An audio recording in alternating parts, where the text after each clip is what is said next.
வணக்கம். தமிழ் CNN மாலை நேர பிரதான செய்திகள். முதலில் தலைப்புச் செய்திகள். உள்ளூர் அதிகார சபைகள் தேர்தல்கள் அனைத்து ஏற்பாடுகளும் பூர்த்தி. எமது உறுப்பினர்கள் தெரிந்தே போய் சொல்வதில்லை ஜனாதிபதி. 6 கோடி ரூபாய் பெறுமதியான வீட்டை 1 கோடிக்கு உரிமை பத்திரம் பதிவு செய்த பிரபல அமைச்சர். விடுதலை புலிகளிடமிருந்து இராணுவத்தினரால் மீட்கப்பட்ட தங்கம் உரிமையாளர்களிடம் ஒப்படைக்கப்படுமா? வீட்டுக்கு தீ வைத்து விட்டார்கள் என தெரிவித்து 92 அரசியல்வாதிகள் 62 கோடி ரூபாய் இழப்பீடு. திருட்டு குற்றச்சாட்டில் நாம் கட்சியை விட்டு வெளியேறியவர்களுக்கு தேர்தலில் போட்டியிட வாய்ப்பளித்துள்ளனர். நகைகள், மடிக்கணனிகள், தொலைபேசிகளை எடுத்து வந்த பெண் கைது. தொடர்பான விரிவான செய்திகள். நாளை மறுதினம் 6ஆம் தேதி நடைபெறவுள்ள உள்ளூர் அதிகார சபைகள் தேர்தல்கள் தொடர்பாக யாழ்ப்பாண மத்திய கல்லூரியில் மேற்கொள்ளப்பட்டு வரும் பாதுகாப்பு ஏற்பாடுகள் மற்றும் ஒழுங்கமைப்புகள் தொடர்பாக யாழ்ப்பாண மாவட்ட அரசாங்க அதிபர் தெரிவத்தாட்சி அலுவலருமான திரு மருதலிங்கம் பிரதீபன் அவர்களின் தலைமையில் இன்றைய தினம் காலை 9 மணிக்கு நேரடி ஆய்வு செய்யப்பட்டுள்ளது.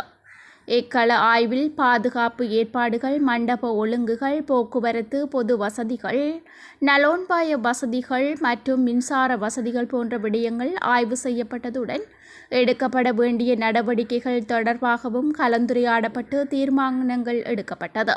இக்கள ஆய்வில் பிரதி தேர்தல் ஆணையாளர் திரு ஈனா சசிசீலன், தேர்தல் கடமைக்காக இணைக்கப்பட்ட சுகாதாரம் அமைச்சின் சிரேஷ்ட மேலதிக செயலாளர் திரு போன தயானந்தன், மேலதிக அரசாங்க அதிபர் மற்றும் பலர் கலந்து கொண்டனர்.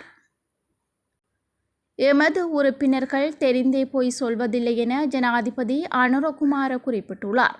அரசின் சில முக்கியஸ்தர்கள் பொய் கூறுவதாக சமூகத்தில் எழுந்துள்ள விமர்சனத்திற்கு தொலைக்காட்சி நேர்காணலில் பதிலளிக்கும் போது அவர் இதனை தெரிவித்துள்ளார். தவறுதலாக கூறப்படும் விடயங்களை திருத்திக் கொள்வது நல்ல பண்பு. நாம் தவறிழைக்காமல் செல்லவே முயற்சிக்கின்றோம். எவ்வாறான தகவல்களை வெளியிடும் நமது குழு ஒன்றை ஊடகம் இனம் கண்டுள்ளது. அவர்களை தனியாக அழைத்து நாம் பேசியுள்ளோம். இதை நாம் செய்வதால் அவர்கள் மனவேதனை அடைய மாட்டார்கள் என நான் நம்புகின்றேன். எனவே நாம் முயற்சிக்கின்றோம். சில நேரங்களில் இவ்வாறான சம்பவங்கள் இடம்பெறும் போது நாம் தனியாக கதைத்துள்ளோம். ஆனால் சம்பவங்கள் இடம்பெறுகின்றது.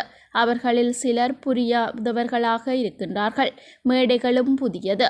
யாரும் தெரிந்தே போய் சொல்வதில்லை என்பதை நாம் பூரணமாக நம்புகின்றோம் என தெரிவித்துள்ளார்.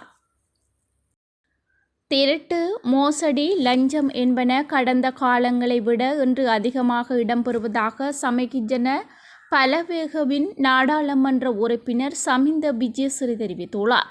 அனுராதபுரம் மாவட்டத்தை பிரதிநிதித்துவப்படுத்தும் அரசாங்க அமைச்சர் ஒருவர் 600 லட்சம் பெறுமதியான வீட்டை 100 லட்சத்துக்கு எழுதியுள்ளதாக தகவல் கிடைத்துள்ளதாகவும் அவர் தெரிவித்துள்ளார். இதன்படி சட்டவிரோத சொத்துக்களை பறிமுதல் செய்யும் சட்டத்தின் கீழ் முதல் முறைப்பாடு இந்த அரசாங்கத்தின் அமைச்சர் ஒருவருக்கு எதிராக தாக்கல் செய்யப்படும் என தெரிவித்துள்ளார். வர்த்தக அமைச்சுக்கு தொடர்புடைய நிறுவனம் ஒன்று இதற்கான பணத்தை செலுத்தியுள்ளதாகவும் அதற்கான பத்திரத்தில் கையொப்பமிட நாடாளுமன்ற உறுப்பினர் ஒருவர் சென்றுள்ளதாகவும் அவர் குற்றம் சுமத்தியுள்ளார். பொதுக்கூட்டத்தில் கலந்து கொண்டு உரையாற்றும் போதே அவர் இதனை தெரிவித்துள்ளார்.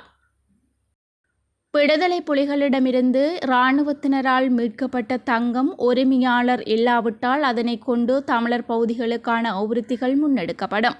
கடந்த காலங்களில் மக்களின் நன்மதிப்பை இழந்தவர்கள் இன்று அரசாங்கத்தின் மீது சேறு பூசி வருவதாக கடல் தொழில் அமைச்சர் ராமலிங்கம் சந்திரசேகர் தெரிவித்துள்ளார். யாழ்ப்பாணத்தில் இன்றைய தினம் இடம்பெற்ற செய்தியாளர் சந்திப்பில் கலந்து கொண்டு தெரிவிக்கையில், விடுதலை புலிகளிடமிருந்து இராணுவத்தினரால் மீட்கப்பட்ட தங்கம் மீண்டும் உரியவர்களிடம் ஒப்படைக்கப்படும் எனவும் தெரிவித்துள்ளார். உரிமையாளர் அல்லாத தங்கம் பொது நிதியம் ஒன்றுக்கு அளிக்கப்பட்டு அதனூடாக தமிழர் பகுதிகளுக்கான அபிவிருத்திகள் முன்னெடுக்கப்படும் எனவும் கடல் தொழில் அமைச்சர் ராமலிங்கம் சந்திரசேகர் தெரிவித்துள்ளார். வீட்டுக்கு தீ வைத்து விட்டார்கள் என தெரிவித்து 92 அரசியல்வாதிகள் 62 கோடி ரூபாவை இழப்பீடாக பெற்றுக்கொண்டுள்ள சம்பவம் அம்பலமாகி உள்ளதாக அமைச்சர் தெரிவித்துள்ளார். 2022 ஆண்டு அறகலைய காலப்பகுதியில் தீ வெப்பால் தமது வீடுகள் மற்றும் சொத்துக்களுக்கு சேதம் ஏற்பட்டுள்ளதாக முன்னாள் பிரதேச சபை மற்றும் நகர சபை உறுப்பினர்கள் 92 பேர் 62 கோடி ரூபாவை இழப்பீடாக பெற்றுக் கொண்டுள்ளதாக தெரிவிக்கப்பட்டுள்ளது. இன்று பிற்பகல் ஹெரனே ஹோனபெல்ல பகுதியில் நடைபெற்ற பொதுக்கூட்டத்தில் வைத்து அமைச்சர் வைத்தியர் நலிந்த ஜேசிஸ்த இந்த தகவலை வெளியிட்டுள்ளார். திருட்டு குற்றச்சாட்டில் கட்சியை விட்டு வெளியேற்றியவர்களுக்கு தேர்தலில் போட்டியிட வாய்ப்பளித்துள்ளனர். தாம் ஊழல் மோசடி குற்றச்சாட்டில் நாம் கட்சியை விட்டு வெளியேறியவர்களுக்கு தேர்தலில் போட்டியிட தேசிய மக்கள் சக்தி வாய்ப்பளித்துள்ளதாக முன்னாள் அமைச்சர் மனோ கணேசன் தெரிவித்துள்ளார். ஊழல் மோசடி திருட்டு குற்றச்சாட்டுகளில் ஒழுக்காற்று நடவடிக்கை எடுத்து வெளியேற்றியவர்களை தேசிய மக்கள் சக்தி கொழும்பு மாநகர சபைக்கு களமிறக்கியுள்ளது. உங்களுக்கு வெட்கமில்லையா, அனுர வெட்கமில்லையா ஹரிணி என முன்னாள் அமைச்சர் மனோ கணேசன் தெரிவித்துள்ளார். 56 லட்சம் ரூபாய் பெறுமதியான நகைகளுடன் மடிக்கணனிகள், கையடக்க தொலைபேசிகள் சட்டவிரோதமாக நாட்டிற்கு கொண்டு வந்த பெண்ணொருவர் கைது செய்யப்பட்டுள்ளார். நேற்றைய தினம் பிற்பகல் குறித்த பொருட்களை தீர்வை வரி செலுத்தாமல் கட்டுநாயக்க விமான நிலையத்திலிருந்து வெளியே எடுத்து செல்ல முற்பட்ட போதும் விமான நிலைய போலீஸ் அதிகாரிகளால் கைது செய்யப்பட்டுள்ளார். அவர் மாத்தோகொட பகுதியில் வசிக்கும் 63 வயதுடைய வர்த்தகர் எனவும் அடையாளம் காணப்பட்டுள்ளார்.